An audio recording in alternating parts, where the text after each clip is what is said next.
শিরিনকে উচিত শিক্ষা দিয়ে পারুলের পাশে এসে দাঁড়ালো রায়ান। হ্যাঁ বন্ধুরা, এমনটাই দেখা যাবে। তাই সম্পূর্ণ জানতে ভিডিওটিতে লাইক দিয়ে চ্যানেলটি সাবস্ক্রাইব করে দেখতে থাকুন।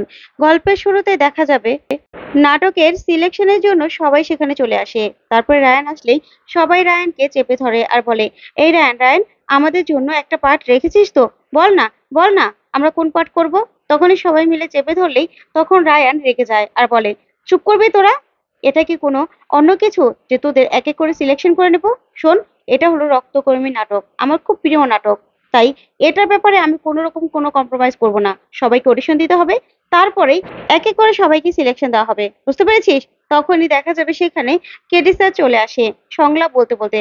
যা শুনে সবাই খুব খুশি হয়ে যায়। তখন কেডি স্যার বলে, কি রায়ান, ঠিক আছে তো? তখন রায়ান বলে, হ্যাঁ হ্যাঁ স্যার, ঠিক থাকবে না? কি বলছেন, আপনি আমার স্যার, আপনারা শিখাবেন সেটাই তো আমরা শিখবো।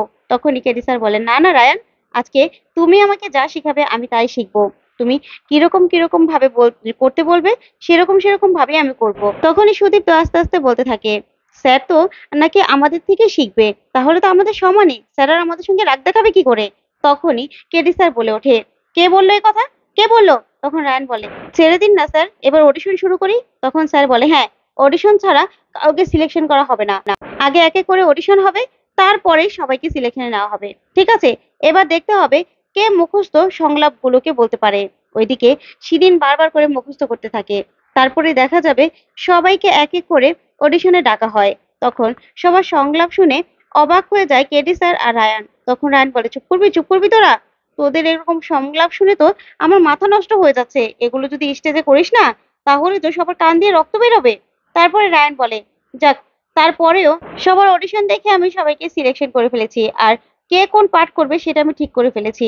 তখনই রায়ান কে কি পাঠ করবে সেটা বলে দেয়। আর কিশোর হবে অর্কপল। তখনই কেটি স্যার বলে, আসলে আসল চরিত্রটাই তো নেওয়া হলো না, নন্দিনী। তখন রায়ান বলে, নন্দিনী আমি যাকে তাকে নিতে পারবো না স্যার, এই চরিত্রের সব থেকে কঠিন আর আসল চরিত্র হলো নন্দিনী। তাই নন্দিনীকে আমি সিলেকশনের মাধ্যমে নিতে চাই। যে অডিশন দিয়ে সবচেয়ে ভালো করবে তাকেই আমি নিব। কারণ নন্দিনী পাঠটা হলো এরকম যে তাকে কেউ ছুতে পারে না, কেউ না। তাই সেই সেই পাঠটা যে মন থেকে করতে পারবে, যে মন থেকে অনুভব করতে পারবে, সেই হবে আজকের আমাদের নাটকের নন্দিনী। তখনই সবাই মিলে বলে, আমরা আমরা হতে চাই নন্দিনী। তখন কেটি স্যার বলে, নন্দিনী তো একজন হবে, তোমরা সবাই হইচই করলে কি করে হবে? আগে অডিশন দাও, তারপরে যে যাটা ভালো হবে সেই হবে আজকের নন্দিনী। তারপরে দেখা যাবে অর্কপলকে ডেকে নেয় রায়ান আর বলে, নে, এই সংলাপের খাতাটা তুই নে, এবার এবার সংলাপগুলো দেখে নিবি, ঠিক আছে? তখনই অর্কপল সংলাপগুলো দেখে দেখে বলতে থাকে। তখন একজন একজন করে অডিশন দিতে থাকে। তখন সবার অডিশন দেখে চমকে যায় স্যার আর রায়ান, আর রেগে যায় আর বলে, কি শুরু করেছিস তোরা, কি শুরু করেছিস? তোদের বানাবো নন্দিনী? এক একজনের কথাবার্তাগুলো শুনেছিস? তখনই স্যার বলে, তাই তো, তোমরা হবে নন্দিনী? একজন নাম ভুল বলছো, আরেকজন ইংলিশ বলছো, কি করছো তোমরা? তোমরা তো মন থেকে এই চরিত্রটাকে ফিলই করতে পারছো না। আচ্ছা রায়ান, তাহলে কি হবে? তখন রায়ান বলে, শিরিন তুই যা। তারপরে শিরিন অর্কপলের সঙ্গে খুব সুন্দর করে নন্দিনীর পাঠটা করে, যা শুনে সবাই খুব খুশি হয়। তখন স্যার বলে, খুব ভালো হয়েছে, যাক, একজন তো অন্তত মুখস্থ এই সংলাপগুলো বলতে পেরেছে, খুব ভালো হয়েছে। তখন তো শিরিন খুব খুশি হয়ে যায়। তারপরে শিরিনের বন্ধুরা সবাই বলে, যাক শিরিন, তুমি হবে নন্দিনী। তখন তো শিরিন লাফাতে থাকে। তখন রায়ান বলে, দাঁড়াও, এখানে তো পারুলের অডিশন দেওয়া বাকি আছে। এ পারুল, যা, অডিশন দে।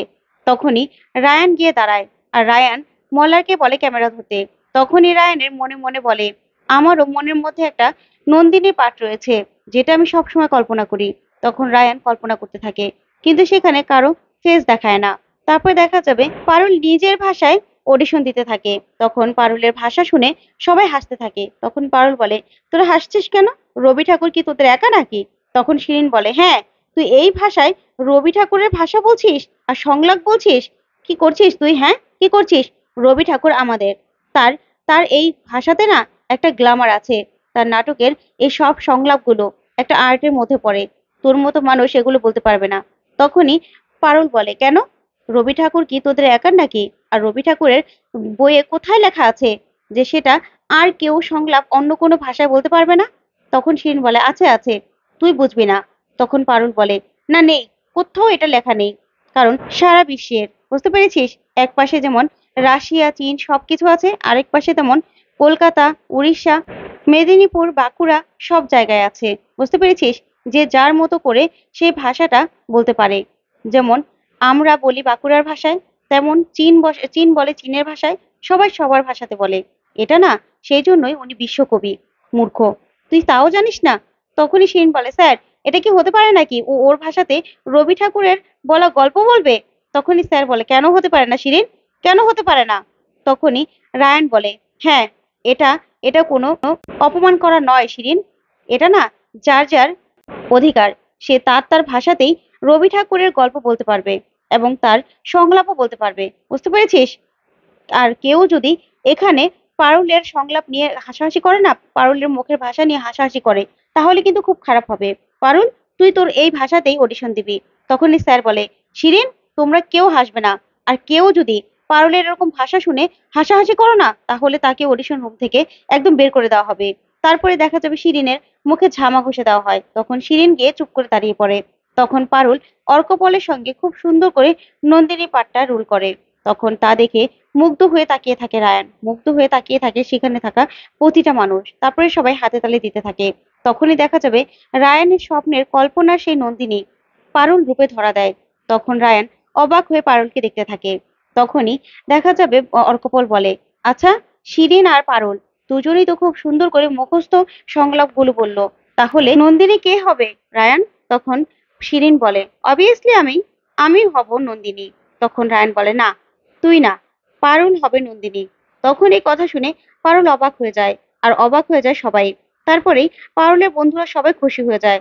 তখন শিরিন বলে, কি, তুই আমার জায়গায় পারুলকে নিলি? তারপরে রায়ানকে সাইডে নিয়ে শিরিন বলতে থাকে, আচ্ছা রায়ান, তুই এটা কি করে করলি, কি করে করলি তুই? তুই আমার জায়গায় পারুলকে বাছাই করে নিলি? আমিও তো ভালোভাবে মুখস্থ বলেছিলাম তাহলে। তখন রায়ান বলে, শোন শিরিন, তুই মুখস্থ বলেছিলি সংলাপগুলো ঠিক আছে, কিন্তু তোর বলাতে কোনো রকম কোনো মায়া ছিল না। আমি আগেও বলেছিলাম, শুধু মুখস্থ করলেই হবে না, এই রোলটাকে তোকে মন থেকে ফিল করতে হবে, ঠিক যেমন নন্দিনী হয়ে উঠতে হবে। তোর ভিতরে কোনো মায়া ছিল না, তুই রোলটা করেছিস ঠিক আছে, কিন্তু সেটার মধ্যে কোনো প্রাণ ছিল না। তখনই শিরিন রেগে যায় আর বলে, তুই আমার অভিনয়কে এভাবে তুচ্ছতাচ্ছিল্য করছিস রায়ান? তখন রায়ান বলে, না রে, শোন, যেটা সত্যি সেটাই বলেছি। পারুলের মতো অভিনয় তুই করতে পারিসনি। হ্যাঁ, তোর কম্পিটিটর বলে তুই এরকম ভাবে পারুলকে বলবি, সেটা কিন্তু হতে পারে না। তুই ওর থেকে শিখার আছে অনেক কিছু, শিখবি।